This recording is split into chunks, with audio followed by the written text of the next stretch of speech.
अच्छा भी लगता है। क्या अच्छा लगता पढ़ना भी है? अच्छा लगता है। ठीक है, करें स्टार्ट। देखो हमने लास्ट लेक्चर में क्या पढ़ा था, रीवा पन्ना का पठार। अब एक्चुअल में अगर हम देखें तो हमने सबसे पहले क्लासिफिकेशन करा था सेंट्रल हाईलैंड, ठीक है। उसके अंदर हमने 5 पार्ट पढ़ने थे हमें, तो हमने देखो 4 पढ़ लिए, ठीक है। अब हमें पढ़ना था नर्मदा सोन घाटी, ठीक है। तो वो अभी हम नहीं पढ़ रहे हैं क्योंकि उसके बाद पढ़ेंगे हम, क्योंकि ये बघेलखंड का पठार सेम टू सेम देखने को मिलेगा आपको, ठीक है। इसलिए रीवा पन्ना के पठार के बाद मैं डायरेक्ट क्या स्टार्ट कर रहा हूँ, बघेलखंड का पठार। कोई प्रॉब्लम नहीं आएगी, वो हमने क्लासिफिकेशन देख लिया उसके अंदर कि किसके अंदर कौन कौन सी चीज आती है, ठीक है। अब देखो बघेलखंड के पठार को ही हम क्या बोलते हैं, पूर्वी पठार। बात याद रहेगी। ईस्टर्न प्लेट्यू कहा था हमने, क्या बोला था इसको जब हमने क्लासिफिकेशन करा था मध्य प्रदेश का ज्योग्राफिकली, तो 3 पार्ट पढ़े थे। एक पढ़ा था हमने मध्य उच्च प्रदेश, फिर हमने पढ़ा था सतपुड़ा मेकाल श्रेणी, फिर पढ़ा था पूर्वी पठार। उसी पूर्वी पठार को हम क्या बोल रहे हैं, बघेलखंड का पठार, बघेलखंड प्लेट्यू। अब देखो सबसे पहले जब भी हमें किसी चीज को पढ़ना है मध्य प्रदेश ज्योग्राफी में, तो हम सबसे पहले मैप के ऊपर देख लेंगे वो एक्चुअल में है कहां पर। जैसे ही देखेंगे तो वैसे ही हमारी बहुत सारी चीज क्लियर हो जाएगी। हम उसकी लोकेशन बता सकते हैं, हम उसकी सोइल्स बता सकते हैं, हम उसका जियोलॉजिकल स्ट्रक्चर बता सकते हैं कैसे वो बना है, क्योंकि हमने पढ़ा है ना जियोलॉजिकल स्ट्रक्चर ऑफ एमपी, ये सारी चीज हमने पढ़ी है। फिर मैं वहां से ये बता सकता हूँ कौन कौन सी रिवर बह रही है, क्योंकि बाद में आगे हम सब पढ़ेंगे कहाँ से कौन सी रिवर बह रही है, बड़े आसानी से बता सकता हूँ मैं। कौन सी फसल वहां पे होगी ये भी मैं ज्योग्राफी बता सकता हूँ। तो रटने की चीज नहीं, समझने की चीज। ज्योग्राफी एक क्या है, प्रैक्टिकल सब्जेक्ट, इसलिए जितना हम मैप बना बना के समझेगा ना उतना हमें याद रहेगा, ठीक है। पहले सबसे पहले क्या करेंगे, हमें क्या करेंगे, इसका मैप बनाएंगे। तो आपको क्या करना है, हमेशा प्रैक्टिस करना है। जरूरी नहीं है कि आप एग्जैक्ट मैप बनाएं, पर इतना बना ले कि हम जब भी कोई प्रश्न हमें आएगा तो समझ में आ जाए कि अच्छा किस चीज की बात चल रही है, ठीक है। ये हमारा एक मध्य प्रदेश का मैप है, और इसके अंदर अगर मैं देखूं तो मध्य प्रदेश में ये बघेलखंड का पठार है, ये यहाँ पे आता है, ठीक है। अब देखो ये जो बघेलखंड का पठार है एक्चुअल में छत्तीसगढ़ में भी आता है, क्योंकि उस समय तो पूरा बघेलखंड का क्षेत्र जो था मध्य प्रदेश छत्तीसगढ़ में था। छत्तीसगढ़ का कुछ पार्ट हमसे अलग हो गया है, तो बघेलखंड का पठार का कुछ हिस्सा हमारे अंदर आता है, कुछ किसके अंदर आता है, छत्तीसगढ़ के अंदर। तो बघेलखंड का जो मैक्सिमम पार्ट है वो छत्तीसगढ़ के अंदर आता है, हमारे इसमें थोड़ा सा बचा है। इसलिए आपने देखा होगा कि मध्य प्रदेश में कोयला वैसे कम मिलता है, छत्तीसगढ़ में बहुत ज्यादा मिलता है। जितने भी खनिज थे मध्य प्रदेश में, जितने भी मिनरल्स सब चले गए छत्तीसगढ़ में। बात समझ में आ गई है। कुछ ऐसा नहीं मध्य प्रदेश बिल्कुल मिनरल्स नहीं, पर मिनरल रिच जो क्षेत्र था वो छत्तीसगढ़ वाला था, ठीक है। तो ये लोकेशन हमें पता चल गया सबसे पहले। हाँ, क्या होता है एक्चुअल में, जो मिनरल्स वाला जो जनजाति वाला जो ट्राइब्स वाला क्षेत्र रहता है, तो वहां पे क्या बेसिक इंफ्रास्ट्रक्चर बनाने में थोड़ी कठिनाई होती है। तो एक्चुअल में लोग क्या करते हैं कि जो मिनरल्स वाला क्षेत्र वहां से था, मिनरल्स निकाल लिया हमने और ऐसी जगह लगा देते जहाँ पे मिनरल्स नहीं। देखो आपने, हमने सबसे ज्यादा डेवलपमेंट कहाँ पर है, वेस्टर्न मध्य प्रदेश में, जबकि यहाँ पे कुछ भी नहीं, ना तो फॉरेस्ट है यहाँ पे, ना ही यहाँ पे मिनरल्स है, पर सबसे ज्यादा डेवलपमेंट यहाँ पे। तो इन लोगों को यही कहना है कि हमारे रिसोर्सेज का आप कहीं और यूज कर रहे हो। तो ये लोग देखो यहाँ से डिस्प्लेड होकर यहाँ आ रहे ना, अगर उनके रिसोर्सेज का हम वही उपयोग करते हैं, वहीं पे उनका इन्वेस्टमेंट करते हैं, तो वो हमेशा डेवलपमेंट रहता, कभी भी अलग होना नहीं चाहते थे। तो किसी भी क्षेत्र को कभी कोई कब अलग करना चाहता है, जब वो पिछड़ जाता है, जब उसका डेवलपमेंट नहीं होता, तो चाहता है कि मैं मुझे एक अलग ही राज्य बनाए ताकि मैं अपना डेवलपमेंट कर सकूं, मैं अपनी भाषा को बढ़ावा दे सकूं। अब देखो एक्चुअल में देखे जाएगा तो मध्य प्रदेश जो बना था उसको हम बोलते थे हिंदी भाषी राज्य, पर देखो छत्तीसगढ़ में छत्तीसगढ़ी बोली जाती है। बात समझ में आ गई। दूसरा छत्तीसगढ़ वाला क्षेत्र बहुत ज्यादा नक्सल प्रभावित क्षेत्र था। बात समझ में गई। तो इससे क्या होता है, उसका डेवलपमेंट नहीं हो पा रहा था, और सीधी सी बात है जो जनता का डेवलपमेंट नहीं होगा, उनको उनकी बेसिक मतलब इम्यूनिटीज नहीं मिलेगी, उनको फैसिलिटी नहीं मिलेगी, जैसे शिक्षा स्वास्थ्य, वो सीधी सी बात वो बोलेंगे हमारे क्षेत्र हमें अलग बना के दे दो, हम अपना डेवलपमेंट खुद करेंगे।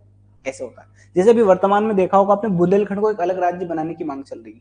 क्यों चल रही है, क्योंकि बहुत ज्यादा गरीबी है, बहुत ज्यादा बेरोजगारी है यहाँ पर, क्योंकि यहीं से लोग डिस्प्लेस होकर सब दूसरे क्षेत्रों में जा रहे हैं। तो ये बोल रहे हैं कि भैया हमें बुंदेलखंड क्षेत्र बना के दे दोगे तो हम अपनी भाषा को बढ़ावा देंगे, हम अपने रिसोर्सों का सही इस्तेमाल करेंगे। बात सुन लगे। तो ऐसा होता है, और कुछ पॉलिटिकली एजेंडा भी होता है लोगों का, क्योंकि ताकि वहां के क्षेत्रीय जो नेता है वो चाहते हैं कि हम ही आगे क्या बन जाएंगे, मुखिया बन जाएंगे। ऐसा भी होता है, बहुत सारी चीजें फैक्टर करती है उसके पीछे, ठीक है। बात याद रहेगी आपको। तो ये वाला क्षेत्र क्या है मेरा, बुंदेलखंड का पठार। अब सबसे पहले मुझे इसकी क्या बताना है, लोकेशन बताना है कि अच्छा ये कहां पर है। तो मैं बहुत ही आसानी से बता सकता हूं कि ये कहां पर है। तो देखो इसी बुंदेलखंड के पठार में अगर मैं देखूं, तो मान लिया मैंने जैसे बुंदेलखंड का पठार है, ठीक है, मान सकता हूं मैं 2 मिनट के लिए। यहाँ पे देखते चलना आपको, ये मान लिया मैंने सेंटर में बुंदेलखंड का पठार है। अब इसके ईस्ट पार्ट में देखना है कि ईस्ट साइड में कौन है। देखो इसके जस्ट ईस्ट में देखो कौन पड़ेगा आपको, छत्तीसगढ़। बता सकता हूँ छत्तीसगढ़। तो पूर्व में कौन है? छत्तीसगढ़। और एक्चुअली छत्तीसगढ़ का भी क्षेत्र देखा जाएगा तो वो कौन सा क्षेत्र है? बुंदेलखंड ही है। बात याद रखिए। अब इसके मैं वेस्ट पार्ट की बात करूंगी, इसके पश्चिम में क्या है? तो देखो यहीं पे पढ़ा था हमने रीवा पन्ना का पठार, तो मैं बता सकता हूं कि इसी बुंदेलखंड के पठार के वेस्ट में कौन है? तो रीवा पन्ना प्लेट्यू, आरपीपीपी से याद रहेगा शॉर्ट फॉर्म से। अच्छा मैं आपसे ये पूछूं कि इसके नॉर्थ में बताओ, नॉर्थ में क्या है? गंगा यमुना का मैदान, क्योंकि यहीं से गंगा नदी बह रही है, गंगा यमुना का मैदान, तो क्या आ जाएगा ऊपर? गंगा यमुना रिवर या प्लेन। ठीक है, बात है थी। अच्छा इसके साउथ की बात करूं कि साउथ में कौन है? अरे सतपुड़ा नहीं है, नर्मदा सोन घाटी है। बात समझ में आ गई? ये यहाँ पे देखो नर्मदा सोन घाटी यही तो पड़ रहा है, तो साउथ में कौन आ जाएगा इसका? नर्मदा सोन वैली। बात याद रही? तो बड़ा आसानी से मैं बता सकता हूँ कि अच्छा इसके पूर्व में कौन है, पश्चिम में कौन है, उत्तर में कौन है, दक्षिण में कौन है, मुझे रटने की आवश्यकता नहीं, बस समझ समझ के पढ़ना है। ठीक है, बात याद रहेगी, कोई दिक्कत को समझिए।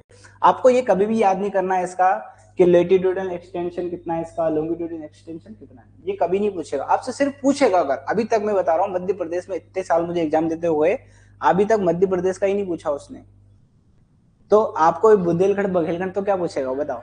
और जिस दिन मध्य प्रदेश का पूछ लेगा उस दिन बच्चे तिलमिला जाएंगे।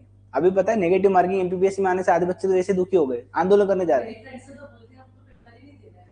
और जबकि सुनो नेगेटिव मार्किंग बहुत अच्छी चीज है, क्योंकि इससे उसी बच्चे का सिलेक्शन होगा जो मेहनत करके पढ़ेगा। नेगेटिव मार्किंग ना होने से क्या होता है, कुछ बच्चे तुक्के लगाते हैं तो उनके तुक्के सही भी हो जाते हैं, भाई लक की बात हो गई, जबकि ये मेहनत की चीज है, भाई जो मेहनत करे उसको मिलना चाहिए। तो सबकी अपनी अप्रोच अपना सोच है। देखो ठीक, बच्चा वही क्वेश्चन करेगा जो उसको आता है। एक्चुअल में इससे क्या होगा, उसकी मेहनत होगी। अभी एमपीपीएससी की जितनी भी एग्जाम होती थी ना उनमें नेगेटिव मार्किंग होती थी, अब उसने एमपीपीएससी में लागू कर दिया, बहुत अच्छी चीज है, वो लागू करना चाहिए। इससे क्वालिटी भी बढ़ती है। ठीक है, बात याद रहेगी आपको, कोई दिक्कत को समस्या यहाँ पर? फिर देखो आपको बताना है कौन कौन से जिले इसके अंदर आएंगे, तो बड़ा आसानी से बता सकते हैं आप। हमने पढ़ा था मध्य प्रदेश का मैप, उसके अंदर पढ़ा था, देखो यहीं पे देखो था सीधी, और सीधी से अलग होके क्या बना था? सिंगरौली। ठीक है, फिर देखो यहीं पे पढ़ा था हमने, इसके पास में पढ़ा था रीवा। रीवा वाला क्षेत्र भी एक्चुअल में इसी बुंदेलखंड के पठार में आता है, पर हमने पढ़ा था रीवा पन्ना का पठार, तो उसमें भी आगे क्या हो जाता, मिक्स ओलेग हो जाती चीजें। ऐसा मत कहना कि जैसे रीवा पन्ना का पठार पढ़ा तो रीवा उसी में चला गया, कोई भी चीज एकदम फिक्स नहीं होती है, थोड़ा बहुत उसके अंदर क्या होता है, स्कोप होता है आगे पीछे का। तो यहाँ कौन आ जाएगा? रीवा। अब देखो रीवा से अलग कौन हुआ है? मऊगंज, निवाड़ी टीकमगढ़, तो रीवा से अलग हुआ तो मऊगंज, मऊगंज भी आ जाएगा। बता सकते हैं ना सर, तो ऐसे क्षेत्र हम यहाँ पे बहुत ही आसानी से बता सकते हैं। फिर देखो नीचे यहाँ पे देखोगे आप शहडोल आएगा, वो शहडोल से अलग होकर बना था उमरिया, वो शहडोल से अलग होकर बना है अनूपपुर। ये मैंने बताया था आपको जब मध्य प्रदेश का मैंने पुनर्गठन पढ़ाया था, इसी दिन के लिए पढ़ाया था मैंने, जबकि वो पॉलिटी का पार्ट है, पॉलिटी में अलग से पढ़ेंगे। ठीक है, बात याद रहेगी आपको, बड़े आसानी से बता सकता हूँ मैं जिला, कोई दिक्कत को समस्या? फिर देखो मैंने जिलेवार इसका विस्तार बताया था, कौन कौन से जिले आएंगे। अभी देखो जनरली पूछता नहीं है वो, क्यों नहीं पूछता? क्योंकि उसको पता है कि इसमें कुछ भी हो सकता है, ऊपर नीचे हो जाता है, चांस रहता है। हमें सबसे इंपॉर्टेंट चीज है उसका क्षेत्रफल याद करना है कि मध्य प्रदेश के टोटल एरिया का कितना परसेंट है। तो मैंने आपको बताया था कि बुंदेलखंड था वो 7.7% था, ये था 7%। ये परसेंट ऐसे याद करना आपको, मध्य प्रदेश के कुल क्षेत्रफल का कितना परसेंट है, ये बहुत इंपॉर्टेंट है हमारे लिए क्षेत्रफल। तो कितना परसेंट है हमारे पास, इतना याद करना, 7%। और मैंने याद भी कराया था आपको, ये डाटा कभी भी आपको याद नहीं करना। जो याद करा वो मूर्ख है सबसे बड़ा, क्योंकि कभी नहीं पूछेगा आपसे, सच बता रहा हूं मैं। यही होता है, एक बच्चा जो सिलेक्ट होता है और एक बच्चा जो सिलेक्ट नहीं होता, इनमें यही अंतर होता है। कहते हैं ना स्मार्ट स्टडी, स्मार्ट स्टडी यही तो है। स्मार्ट स्टडी का मतलब ये नहीं कि हम बस फोन लेके घूमे, हम स्मार्ट बन रहे। हम क्या पढ़ना है क्या नहीं पढ़ना है, यही है स्मार्ट स्टडी का मतलब। यही कोई व्यक्ति कम मेहनत करके भी अच्छे नंबर ले आए। बात सुनना है, ऐसे कई बच्चे मिलेंगे जो 5-5 साल से पीएससी की तैयारी कर रहे हैं, उनका प्रीलिम्स नहीं निकल पा रहा है, कहीं ना कहीं गलती कर रहे हैं, सीधी सी बात है। नहीं तो एमपीपीएससी में क्या बताओ ना मुझे, कोई बच्चा अगर ईमानदारी से 4 महीने 5 महीने अगर पढ़ता है प्रीलिम्स, तो आराम से निकाल सकता है। जो जिसको कुछ नहीं आता है, वो जो पढ़ रखा है पहले से, तो उसको 1-2 महीने चाहिए रिवीजन के लिए, आराम से कर सकता है। एमपीपीएससी का पेपर टफ नहीं आता। टफ पेपर किसको कहते हैं? पता चले पढ़ रहा हो समझ में नहीं आए, उसको टफ बोलते हैं। टफ पेपर कभी आता ही नहीं एमपीपीएससी, याद है, लगाओ आगे बढ़ो, ऐसा काम है। ये बात याद रहेगी आपको, बता सकते हो बड़े आसानी से आप कितने परसेंट टोटल एरिया का? 7%।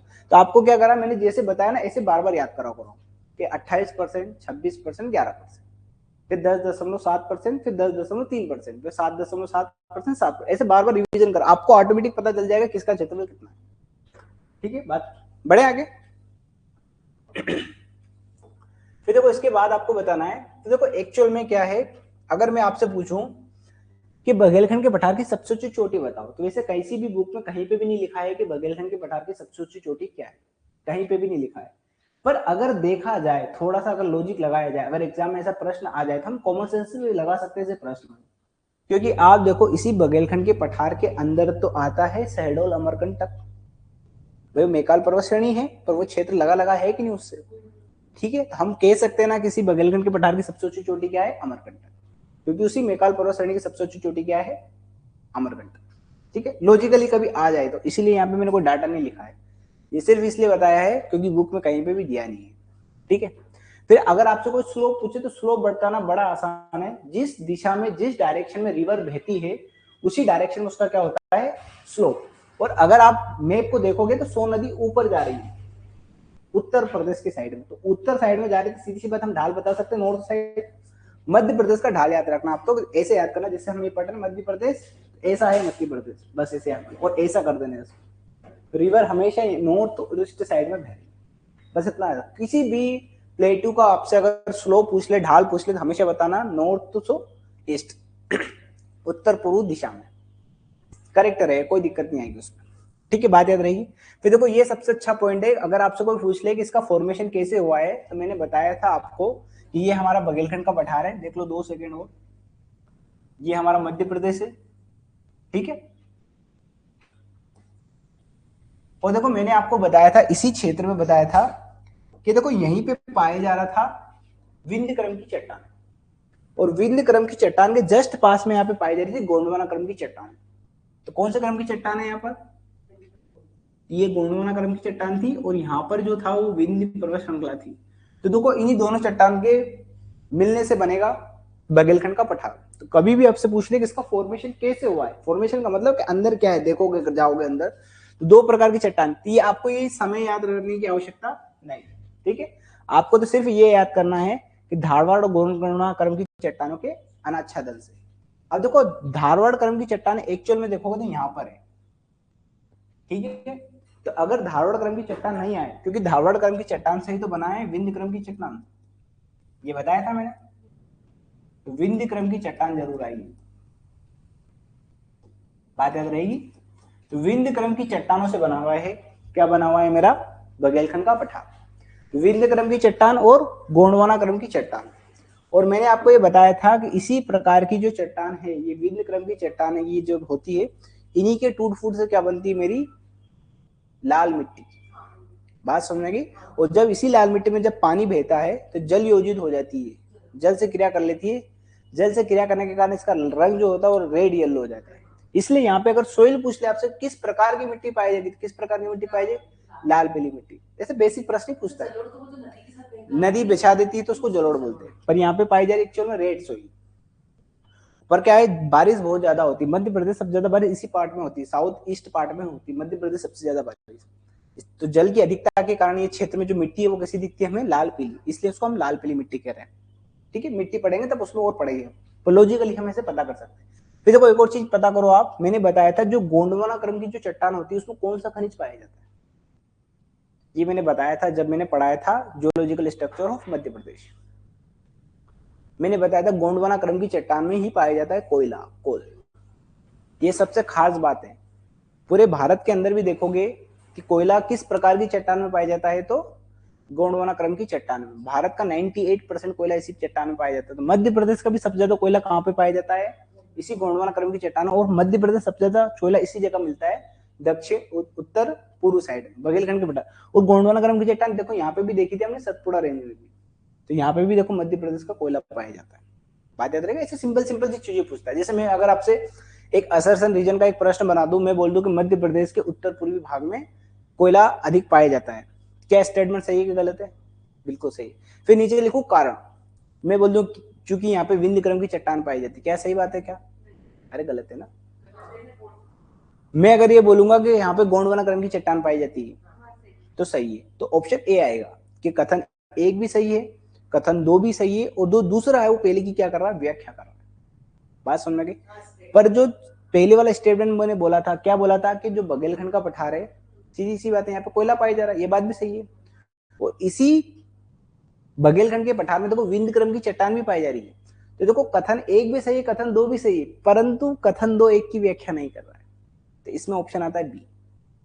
वो सिंपल से असर्शन रीजन वाले क्वेश्चन पर बहुत टफ लगते हैं। क्यों लगता है? क्योंकि लॉजिक पूछता है उसके अंदर। ठीक है, एमपीपीएससी में इतने टफ क्वेश्चन नहीं पूछता है। ये बना सकते हो आप, बड़ा आसान है निर्माण।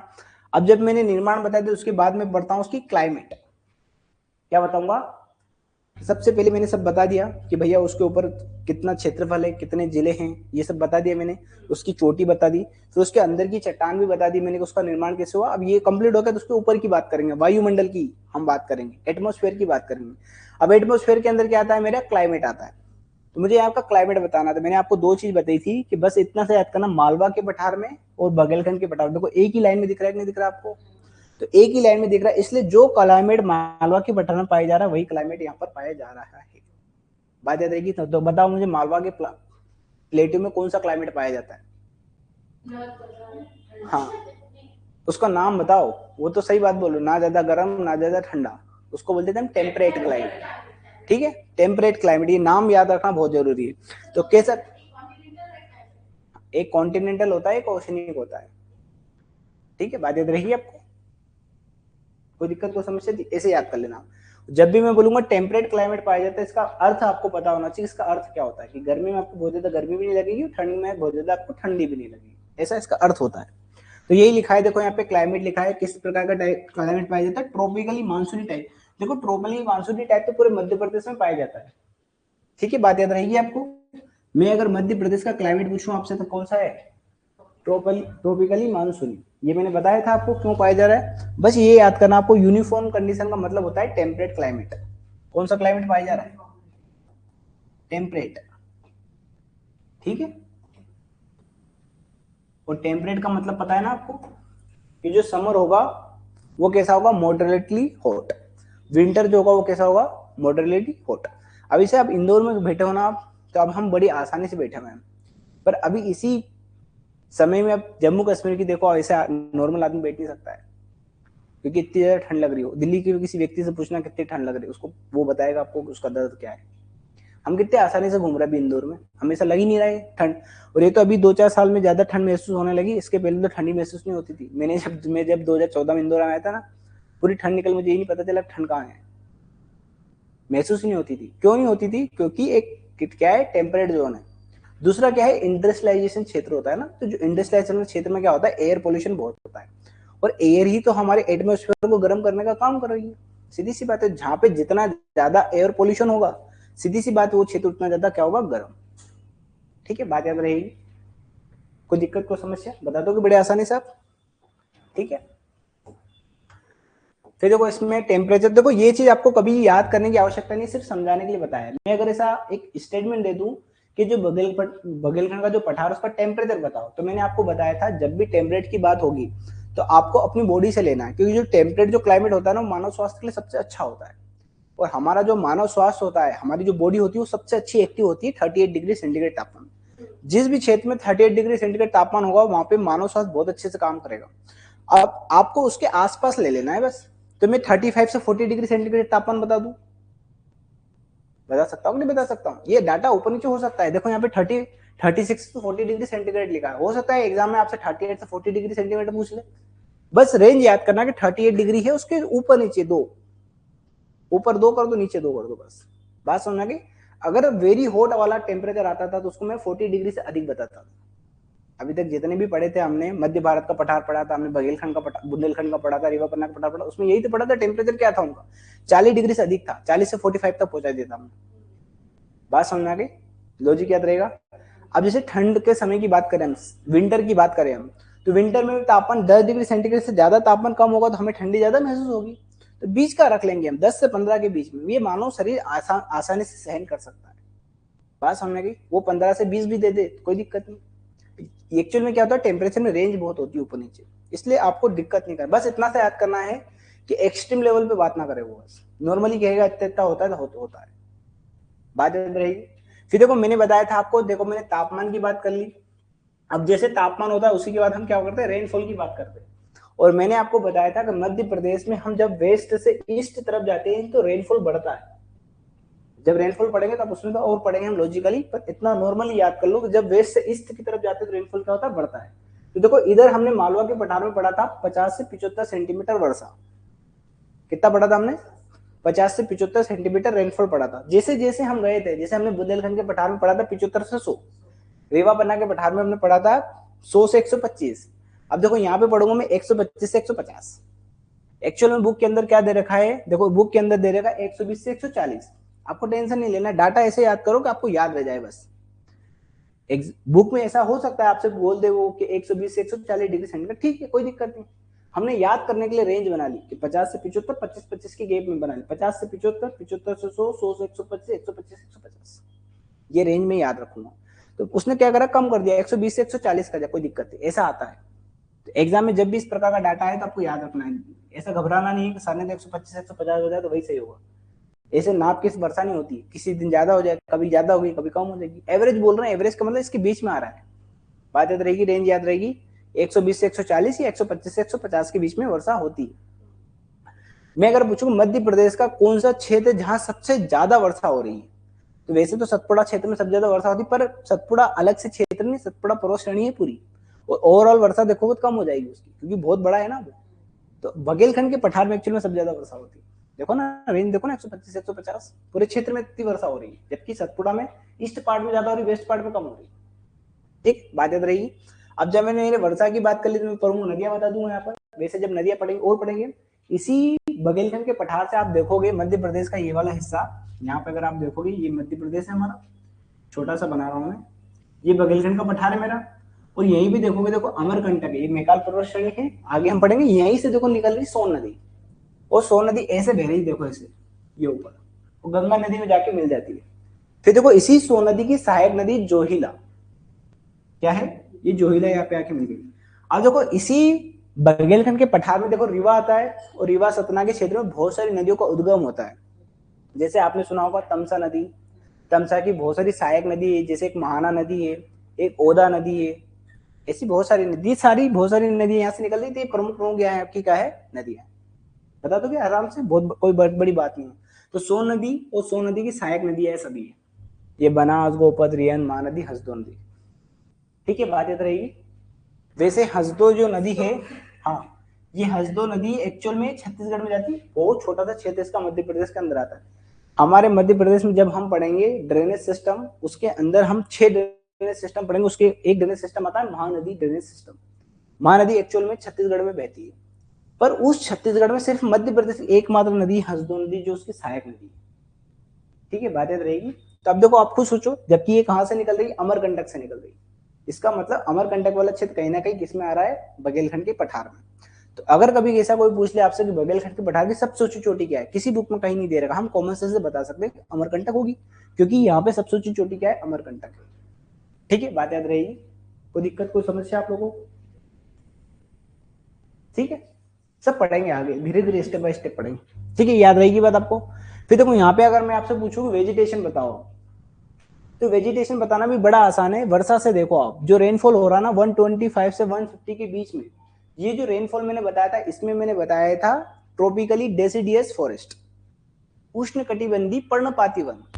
मैंने बताया था जब 200 सेंटीमीटर से अधिक वर्षा होती है तो ऐसे वनों को अपनी पत्तियां गिराने की आवश्यकता नहीं होती है, क्योंकि उनको पर्याप्त क्या मिल रहा है, वर्षा मिल रही है। पौधे को क्या चाहिए, पानी चाहिए और धूप चाहिए, ये दो चीज चाहिए, वायु तो उसको मिल ही जाती है। तो 200 सेंटीमीटर जब वर्षा ज्यादा होती है तो वर्षा एक पौधे के लिए पर्याप्त होती है साल भर निकालने के लिए। ठीक है, तो ऐसे जो फॉरेस्ट होते हैं उसको बोला था हमने एवरग्रीन फॉरेस्ट, उष्ण कटिबंधीय सदाबहार वन। जबकि मध्य प्रदेश में तो बहुत कम जगह ऐसी 200 सेंटीमीटर ज्यादा वर्षा हो ही नहीं रही है, 100 से 200 सेंटीमीटर के बीच में वर्षा हो रही है। और 100 से 200 सेंटीमीटर के बीच की जो वर्षा होती है, इसमें क्या होता है, वर्षा के समय तो पानी बहुत है, पर गर्मी के समय थोड़ी सी दिक्कत आती है, किल्लत पड़ जाती है। तो क्या होता है, जो पौधा जो होता है वो गर्मी के समय में जो पानी की जो कमी को रोकने के लिए अपनी पत्तियां झड़ा देता है, इसी को बोलते हैं उष्ण कटिबंधीय पर्णपाती, ट्रॉपिकली डेसिडियस फॉरेस्ट। बात याद रहेगी। और देसी जो ट्रॉपिकल डेसिडियस फॉरेस्ट होती है, यही इकोनॉमिकली दृष्टि से सबसे ज्यादा इंपॉर्टेंट होते हैं, क्योंकि जो पौधा होता है जब अपनी पत्तियां गिराता है तो एक केमिकल निकालता है, क्या करता है, केमिकल, उसी केमिकल के कारण जो उसके अंदर की जो लकड़ी होती है वो चिकनी होती है। इसी प्रकार से आप सुना होगा सागौन, सागौन की लकड़ी इसीलिए महत्वपूर्ण है, क्यों? क्योंकि सागौन का पौधा कैसा है? उष्णकटिबंधीय पर्णपाती वन। पर्णपाती वन होने के कारण क्या होता है? पानी की कमी को रोकने के लिए वो क्या करता है? अपने अंदर एक केमिकल निकालता है, ठीक है। उस केमिकल के कारण क्या होता है? उसके अंदर चिकनाहट बहुत होती है, इसलिए देखा होगा सागौन की लकड़ी का सबसे ज्यादा महत्व। हर कोई चाहता है सागौन की लकड़ी मिले। दूसरा उसका कारण एक और होता है कि जो केमिकल जो रिलीज करता है ना, उससे उसके अंदर दीमक नहीं लगती, उससे दीमक भगती है। हर कोई सी लकड़ी देखोगे तो उसके अंदर दीमक बहुत जल्दी लग जाएगी, और दीमक क्या करती है? अंदर अंदर उसको खा के खत्म कर देती है। पर सागौन की लकड़ी सालों साल चलती है। अभी तो बहुत कम देखने को मिलती है हमें सागौन की लकड़ी, पर जैसे आपके जो दादा परदादा के समय होंगे, सागौन की लकड़ी यूज करते थे घरों के अंदर जब घर बनाते थे। आजकल तो हम बीम कॉलम बनाते थे, उस समय वो सागौन की लकड़ी का ही यूज करते थे। और आज भी उनके घर जब खोदते हैं वो, क्योंकि पुराने घर को जब वो नया घर बनाते हैं तो सागौन की लकड़ी बेसिक वैसी निकलती है। मैंने तो खुद देखा अपने घरों में। हमारा घर पहले पुराना बना था बहुत बड़ा, उसी की लकड़ियां निकाल के हमने फिर बाद में खिड़की दरवाजे बनवाए नए घर के, इतनी। और अभी देखोगे तो अभी भी बहुत भारी गेट है वो, है ना। तो बहुत लॉजिकली देख सकते हो आप। बात याद रहेगी आपको ये, किस प्रकार की वनस्पति पाई जाएगी यहाँ पे? उष्ण कटिबंधीय आर्द्र पर्णपाती, क्या बोलते हैं इसको? ट्रॉपिकली मोस्ट डेसिडियस फॉरेस्ट। बात याद रहेगी।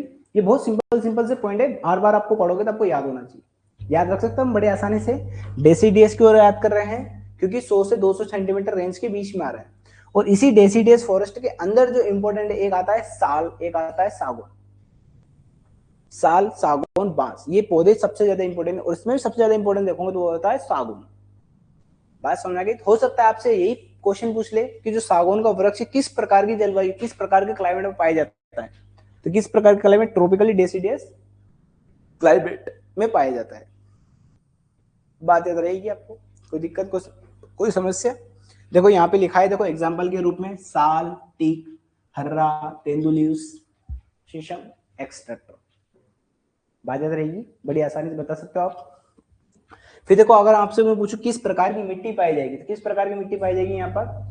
लाल पीली सोइल, रेड येलो सोइल। क्यों पाई जाएगी ये बता दिया मैंने आपको, क्योंकि यहाँ पर जो चट्टान पाई जा रही है, गोंडवाना क्रम की चट्टान है, ये क्या होती है? एक्चुअल में लाल होती है, पर ज्यादा बरसात हो रही है ना, तो किसके कारण कैसी दिखने लगी हमें? पीले कलर की, इसलिए इसको बोल रहे लाल पीली सोइल।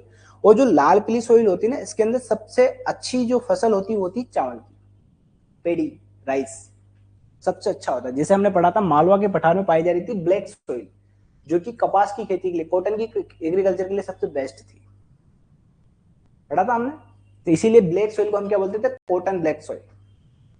बात याद रहेगा। तो अगर आपसे कोई पूछ ले कि लाल पीली मिट्टी के अंदर कौन सी फसल सबसे ज्यादा होती है, तो चावल की।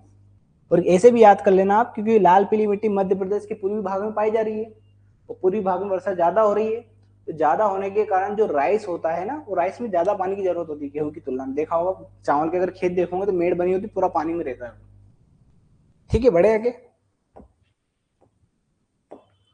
देखो यहाँ पे लिखा है किस प्रकार की फसल सबसे अच्छी होती है यहाँ पर? तो चावल। बस यही याद करना, बाकी सब तो होता ही रहता है। फिर दूसरा एक और चीज याद करना है कि ये जो मध्य प्रदेश का पूर्वी क्षेत्र है, यहाँ पर ट्राइब्स पाई जाती है। क्या पाई जाती है? और ट्राइब्स के अंदर जो ट्राइब्स जो होती है, ट्राइब्स जो करती है झूम कृषि करती है। क्या करती है? झूम कृषि करती है। इसको हम क्या बोलते हैं? स्थानांतरित कृषि भी बोलते हैं, कल्टीवेशन भी बोलते हैं। इसकी खास बात क्या होती है? जनजाति जमीन को, पेड़ पौधों को काटती है और फिर क्या लगाती है? फसल लगाती है। तो देखो ये क्या करते हैं, कृत्रिम तरीके से बहुत ज्यादा ना तो जुताई करते हैं, ना इनके पास बहुत ज्यादा एडवांस इरिगेशन सिस्टम है।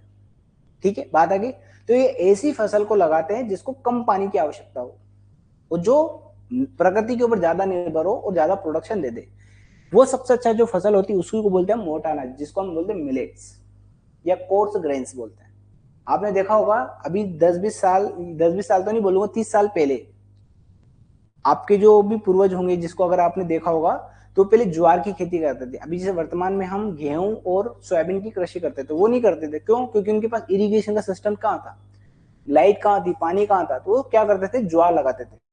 देखा होगा ज्वार की कृषि में क्या होता था, बरसात के समय ज्वार लगाते थे, बरसात के अंदर जितना पानी मिल जाता था ठीक है, उसके बाद कोई इरिगेशन सिस्टम नहीं होता, बाद में फिर वो काटते थे, साल भर ये काम चलता था उनका। तो ज्वार हो गया, मक्का हो गई, ये फसल क्या होती है, इनको बहुत कम पानी की आवश्यकता होती है। जैसे आप राजस्थान साइड में देखोगे ना, किसी प्रकार की फसल की जाती है, ज्वार, बाजरा, मक्का, क्योंकि इनको पानी की कम आवश्यकता होती है। तो जिनको पानी की कम आवश्यकता होती है उन्हीं को क्या बोलते हैं? मोटा अनाज। और वर्तमान में सरकार इसी पे सबसे ज्यादा बल दे रही है। ठीक है, बात याद रहेगी। मोटा अनाज, जिसको हम क्या बोलते हैं, मिलेट्स। ठीक है, अभी वर्तमान में जो 2023 का वर्ष जो था, यूएनओ ने इसके क्या घोषित कर दिया था, मिलेट्स ईयर। हो सकता है प्रीलिम्स में से क्वेश्चन पूछ लेता है, बात याद रहेगी आपको।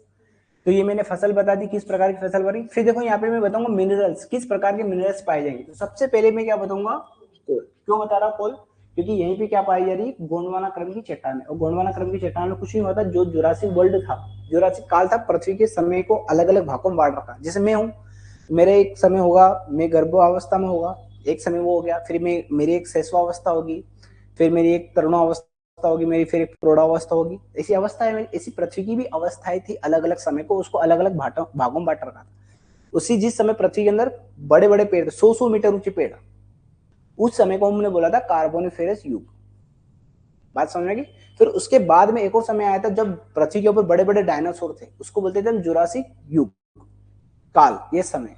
बात समझ में? उसी समय में पृथ्वी दो भागों में बढ़ गई थी। सीधी सी बात है, जुरासिक जो थे बड़े बड़े डायनासोर थे, पृथ्वी के अंदर दब गए, पेड़ पौधे पृथ्वी के अंदर दब गए। अभी इसी बात को कम से कम करोड़ों साल हो गए हैं। तो जो पृथ्वी के अंदर जो दबे थे, अब वो एक्चुअल में क्या थे, कार्बन थे। तो वही उसी कार्बन का रूप बदल गया है, तो वो अब वर्तमान में हमें किस रूप में मिल रहा है, कोयला। बात समझ गई? तो देखो पृथ्वी के जब बीचों बीच में होता है, जैसे मान लो ये पृथ्वी का हिस्सा है, मान लो यहाँ पर कार्बन दबा, तो देखो कोयला मिलेगा। पर अगर यही कार्बन अगर किसी समुद्री क्षेत्र में दबा होता, ओशियनिक क्षेत्र में अगर यहाँ दबा होता, यहाँ, तो सुनो यहाँ तो पानी है, तो ये सड़ जाएगा, और सड़ने से बनेगा पेट्रोल। तो अगर आपने देखा होगा पेट्रोल मिलता है तो इसी तटी किनारों पर मिलता है, ऑफशोर किनारों पर मिलता है पेट्रोल, बीच में कहीं नहीं मिलता है पेट्रोल। बीच में क्या मिलेगा हमें, कोयला। किनारे जहाँ पे समुद्री क्षेत्र होते हैं, इसको हम महाद्वीपीय मग्न तट भी कहते हैं, कॉन्टिनेंटल रिफ्ट, है ना। यहाँ पे मिलता है हमें पेट्रोल डीजल। इसलिए आपने खाड़ियां देखी होगी, जैसे फारस की खाड़ी, ये ईरान कुवैत में अंदर जो तेल निकाला जाता है खाड़ियों के अंदर से निकालते हैं, क्यों? हाँ सीधी सी बात है ना, कार्बन है, सड़ेगा तो वो डीजल बनाएगा बाद में जाके। अब सुनना बात, जो कोल होता है ना, इसी इसी कोल इसी कोल के ऊपर जो होता है ना, तो गैस बनती है जिसको कोल बेड मीथेन बोलते हैं। जो कोल जहाँ पे कोयला होता है ना, उसी जस्ट उसी कोल से ही बनती है गैस, उसको क्या बोलते हैं हम, कोल बेड मीथेन। इसी प्रकार से जहाँ पे पेट्रोलियम होता है, चलो इधर देखो, जहाँ पे पेट्रोलियम होता है, पेट्रोल जो होता है, उसी पेट्रोल के ऊपर जो गैस होती है उसी को तो हम बोलते हैं नेचुरल गैस। वही तो शक्कर के निकालते हैं हम। जो हमारे घरों में जो गैस आती है उसी को नेचुरल गैस कहते हैं हम। वो अलग अलग रूप में आती है, जैसे एक सीएनजी के रूप में आती है, एक एलपीजी के रूप में आती है। ठीक है, बात याद रहेगी आपको। एक्चुअल में एक बार एमपीपीएससी में प्रश्न पूछा था, ये वैसे एमपीपीएससी में आपके हमारे एग्जाम में नहीं आएगा, पर इंडियन ज्योग्राफी के अंदर आता है। उसमें पूछा था कि जो पेट्रोलियम होता है, जिसको हम फोसिल से बोलते हैं, जीवाश्म बोलते हैं, किस प्रकार की चट्टान में मिलता है। 3 प्रकार की चट्टान थी, देखो, एक थी इग्नियस रॉक, एक थी मेटामॉर्फिक रॉक, और एक थी सेडिमेंट्री रॉक। सेडिमेंट्री जमे थे तभी तो बना था ये, तो सेडिमेंट्री रॉक में पाया जाता है। कभी ऐसा पूछ ले, कोयला किस प्रकार के चट्टान में पाया जाता है, तो सेडिमेंट्री रॉक के अंदर पाया जाता है। बहुत छोटे छोटे क्वेश्चन है, बेसिक क्वेश्चन हम बचपन से पढ़ते आ रहे हैं। ठीक है, बात याद रहेगी। फिर देखो यहाँ पे ये लिखा है, देखो उद्योग, इंडस्ट्री। तो सुनो आप, इस क्षेत्र में तो बहुत कम इंडस्ट्री है, तो इंडस्ट्री की दृष्टि से क्या है, बैकवर्ड रीजन। दिख रहा है आपको? उद्योग की दृष्टि से कैसा क्षेत्र है ये, पिछड़ा हुआ क्षेत्र है। देखो इसीलिए तो छत्तीसगढ़ अलग हुआ मध्य प्रदेश। बात याद रहेगी आपको। फिर देखो यहाँ पे कुछ इंडस्ट्री लगी है जो बहुत फेमस है। अगर आपसे कोई पूछ ले ओरिएंटल पेपर मिल ये कहाँ पर है, तो ओरिएंटल जो पेपर मिल है ये है अमलाई में। कहाँ पे है, अमलाई एक जगह है। अब देखो बड़ी कंफ्यूजन की चीज है, क्योंकि इसी शहडोल से अलग होकर बना है अमरकंटक, सॉरी इसी से अलग होकर बना है अनूपपुर। तो कहीं कहीं पे आपको अनूपपुर मिलेगा, कहीं कहीं पे आपको शहडोल मिलेगा, पर एक्चुअल में अभी वर्तमान में अगर देखोगे तो शहडोल में बताता है। क्वेश्चन के अनुसार अपने विवेक इस्तेमाल करना है कि एग्जाम के अंदर उसने क्या दिया है। एक्चुअल में आपको अमलाई याद रखना है कि ओरिएंटल पेपर मिल कहां पर है, अमलाई। अब अमलाई कहां पे, शहडोल में, अनूपपुर में, तो बुकों में क्या दे रखा है, शहडोल। ठीक है, और किस ग्रुप ने लगाया थे, बिड़ला ग्रुप ने लगाया, बिड़ला ग्रुप ने लगाया, याद रखना। एक और याद करना है, जो कोलबेड जो मीथेन होती है ना, तो ये कोलबेड मीथेन आपको पता है इसी मध्य प्रदेश के इसी क्षेत्र में मिलेगी हमें, शहडोल साइड में। यहीं से निकालने का जो काम कर रहा है वो रिलायंस इंडस्ट्री कर रही है। कोलबेड मीथेन निकालने का ठेका किसको दिया गया है, रिलायंस इंडस्ट्री। ठीक है, बात याद रहेगी। फिर देखो यहीं पे एक लाख लाख बनाने का कारखाना, ये बहुत बार एग्जाम में पूछा गया है कि मध्य प्रदेश में लाख बनाने का कारखाना कहां पर है। लाख मतलब जो आपकी चुड़िया उड़िया बनते हैं ना, इसको लाख बोलते हैं हम। ठीक है। लाख बनाना कारखाना कहाँ पर है? उमरिया में। बात ये बहुत इंपॉर्टेंट है क्योंकि ये सरकारी कारखाना है, गवर्नमेंट इंडस्ट्री है। बात याद रहेगी, गवर्नमेंट क्या है? फैक्ट्री है। कहां पर है? उमरिया। हाँ, तो ऐसे याद करना, देखो लाख, ऐसे याद करो, देखो लाख है ना, लाख। तो सुनो कितने लाख की चूड़ी ली? हाँ, ठीक है। उम्र से याद करना, ठीक है। कैसे याद करोगे? उमरिया, मेरी उम्र में 1 लाख की चूड़ी लेके दिखाना, ऐसे कुछ भी बना लेना, ठीक है। तो उम्र से उमरिया, लाख से लाख, ऐसे एक दो बार पढ़ोगे ना तो आपको याद हो जाएगी, ठीक है। फिर देखो ये विंध्याचल थर्मल पावर प्लांट मैंने बताया था आपको, क्योंकि ये विंध्याचल वाला क्षेत्र है। इधर देखोगे मध्य प्रदेश में सीधी सिंगरौली वाला क्षेत्र है, यहीं पे विंध्याचल पर्वत निकला है। यहीं पे हमने एक थर्मल पावर प्लांट लगाया। कहाँ पे लगाया है? सिंगरौली में। मध्य प्रदेश का सबसे बड़ा थर्मल पावर प्लांट है ये विंध्याचल थर्मल पावर प्लांट। कहाँ पर है ये? सिंगरौली। सिंगरौली में एक जगह है बेड़न, इसीलिए मध्य प्रदेश की हम ऊर्जा राजधानी भी बोल रहे थे इसको, energy capital of Madhya Pradesh किसको कह रहे थे? सिंगरौली या बेड़न। बात याद रहेगी। तो यहीं पर विंध्याचल ताप विद्युत केंद्र, और किसके सहयोग से लगाया था हमने? रूस के सहयोग से लगाया था। रूस अभी वर्तमान में रूस है, उसके पहले इसको बोलते थे यूएसएसआर, ठीक है। हो सकता है रूस देते या भूतपूर्व यूएसएसआर। बात याद रहेगी। तो मध्य प्रदेश का सबसे बड़ा थर्मल पावर प्लांट कौन सा है? विंध्याचल ताप विद्युत केंद्र। कहां पर है? सिंगरौली। सिंगरौली में भी अगर पूछ ले कहां पर है? बेड़न, ठीक है। इसीलिए बेड़न को क्या बोलते हैं? मध्य प्रदेश की ऊर्जा राजधानी, ठीक है। बात याद रहेगी। फिर एक्चुअल एमपीपीएससी में अभी लेटेस्ट में 1-2 साल पहले प्रश्न पूछा था कि महान एल्यूमिनियम संयंत्र कहाँ है? ये कहां पे लगाया है? इसी के पास में सिंगरौली में लगाया है। बात याद रहेगी, ठीक है। बड़े आगे सिंगरौली में एक और याद करना, सिंगरौली को ही मध्य प्रदेश का हम क्या बोलते हैं? सिंगापुर। तो ऐसे याद करना, देखो सिंगा और सिंगरौली, ऐसे याद करना। जबकि मध्य प्रदेश का स्विट्जरलैंड किसको कहते हैं? तो मध्य प्रदेश स्विट्जरलैंड सागर को कहते हैं। तो स्विट्जरलैंड सागर को कहते हैं। बात याद रहेगी। और मध्य प्रदेश का गोवा किसको कहते हैं? तो आपने सुना होगा खंडवा के अंदर एक टापू है, हनुमंतिया टापू। छोटा सा टापू, सरकार ने उसको एक पर्यटन स्थल के रूप में डेवलप कर रखा, इसीलिए इसको मध्य प्रदेश का गोवा भी कहते हैं, हनुमंतिया टापू, ठीक है। बात याद रहेगी। छोटे छोटे फैक्ट ही आते हैं एग्जाम में, आप सोचो ना बहुत बड़ा कोई प्रश्न बनेगा, इतना कोई बहुत बड़ा प्रश्न एमपीपीएससी बनाता नहीं, ठीक है। अब देखो इस क्षेत्र की अगर मैं आपसे समस्या पूछूं, तो आप हमेशा किसी भी क्षेत्र की समस्या लिखो ना, तो ये बेसिक क्वेश्चन है कि वहां पे क्या है? आधारभूत संरचना की क्या है? कमी। जो बेसिक इंफ्रास्ट्रक्चर है उसकी कमी। अब देखो बेसिक इंफ्रास्ट्रक्चर के अंदर क्या आएगा? तो देखो बेसिक इंफ्रास्ट्रक्चर के अंदर सबसे पहले आता है ट्रांसपोर्ट सिस्टम, और ट्रांसपोर्ट के अंदर भी दो चीज आती है, एक तो रेलवे और एक होती है सड़क, रोड। पहली बात आ गई। दूसरा वहां पे इलेक्ट्रिसिटी की कमी होगी। अब देखो यहाँ पे तो वैसे कोयला वोयला बहुत है, तो हो सकता है इलेक्ट्रिसिटी ठीक ठाक हो। तो सबसे पहले परिवहन की दिक्कत, ठीक है। दूसरा हम क्या करेंगे यहाँ पर? शिक्षा, एजुकेशन सिस्टम बहुत खराब है। ये हमेशा रहेगा, जब भी क्षेत्र पिछड़ा रहेगा इसका मतलब वहां पे एजुकेशन सिस्टम क्या है? कमजोर। तो एजुकेशन सिस्टम कमजोर रहेगा। दूसरा अगर मैं पूछूं तो और क्या कमजोर रहेगा? हेल्थ सिस्टम बहुत कम रहेगा, क्योंकि देखो वहां पे रीवा सीधी सतना बहुत बड़ा हॉस्पिटल आपको नहीं दिखेंगे, या तो व्यक्ति भोपाल आएगा या फिर इंदौर आएगा। बात समझ गई। तो शिक्षा, स्वास्थ्य, ये इस क्षेत्र में क्या है? वो पिछड़ा हुआ, हमेशा ये समस्या हमेशा रहेगी। फिर देखो आपसे क्या पूछ रहा है, देखो ये। अब देखो एक और चीज है, नक्सल प्रभावित क्षेत्र है, क्योंकि छत्तीसगढ़ से लगा हुआ क्षेत्र है, और छत्तीसगढ़ में आपको पता है छत्तीसगढ़ मध्य प्रदेश का जो कुछ क्षेत्र है वो नक्सल प्रभावित क्षेत्र है। अब एक्चुअल में बघेलखंड का पठार ज्यादा प्रभावित नहीं है, अगर आप देखोगे ना नीचे वाला क्षेत्र, बालाघाट वाला क्षेत्र, वो था नक्सल प्रभावित क्षेत्र। पर अभी याद करना, अभी वर्तमान में सरकार ने घोषणा करी है कि मध्य प्रदेश नक्सल मुक्त क्षेत्र है। अभी कुछ लोगों को आत्मसमर्पण करा है। क्या करा है? आत्मसमर्पण। आत्मसमर्पण का मतलब ये होता है जैसे आप नक्सल थे तो सरकार ने एक पॉलिसी निकाली थी, नक्सल आत्मसमर्पण नीति, कि अगर आप हाँ, बहुत सारे लोगों ने करा था। तो सरकार क्या करती थी, जब भी आप अगर आत्मसमर्पण करोगे तो सरकार उनको पैसे देती थी ताकि आप अच्छे से घर बना पाओ, एजुकेशन ले पाओ, ठीक है। उसकी बहुत सारी कंडीशन थी। बस इतना से याद करना कि मध्य प्रदेश को 2025 के अंदर भी गया, थोड़े टाइम पहले की बात है, 10-15 दिन पहले की बात है, मध्य प्रदेश को क्या कर दिया हमने? नक्सल मुक्त क्षेत्र घोषित कर दिया है, ठीक है। बात याद रहेगी। कोई दिक्कत, कोई समस्या आपको? यही चीज यहाँ पर है।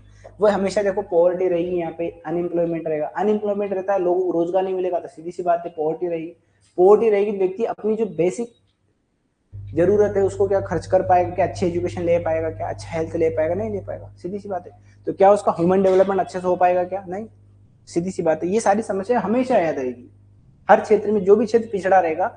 जैसे हमने यही चीज पढ़ी थी बुंदेलखंड के पठार के अंदर, वहां पे भी सारी यही समस्या थी, पर वहां पे एक समस्या और भी थी, वो थी पानी का संकट। पर यहाँ पे पानी का संकट नहीं है, ठीक है, बात याद रहेगी आपको, ठीक है। फिर एक और चीज याद करना, देखो इसके अंदर स्पेशल पॉइंट नहीं लिखा है कहीं पे भी, देख लेता हूँ अगर कहीं लिखा हो तो, नहीं लिखा होगा। स्पेशल पॉइंट में अंदर अगर आप बोलो कि स्पेशल पॉइंट इसके क्या आएंगे, तो देखो ये जो बघेलखंड का पठार है, ये मध्य प्रदेश का सबसे छोटा भौतिक प्रदेश है, क्योंकि हम 7% पढ़ रहे ना, बाकी सब इससे बड़े बड़े हैं। तो हो सकता है आपसे पूछे मध्य प्रदेश का सबसे छोटा भौतिक प्रदेश, तो क्या है, बघेलखंड का पठार। कैसे पता करोगे, क्षेत्रफल से, बात याद करेंगे। फिर दूसरी बात, मध्य प्रदेश का सबसे ज्यादा वर्षा प्राप्त क्षेत्र, पूरा पठार की बात कर रहा हूं मैं। वैसे अगर स्थान देखोगे आप, कोई प्लेस देखोगे तो वो है पंचमढ़ी, वो सतपुड़ा में, पर वो प्लेस है, हम पूरे क्षेत्र की बात कर रहे हैं। तो वो कौन सा पठार है, बघेलखंड का पठार, बात याद रहेगी। और इसी बघेलखंड के पठार के अंदर ही सबसे ज्यादा क्या मिलता है हमें, कोयला, ठीक है, बात याद रहेगी। कोई दिक्कत को समस्या, करें बंद यहाँ पर आज, ठीक है।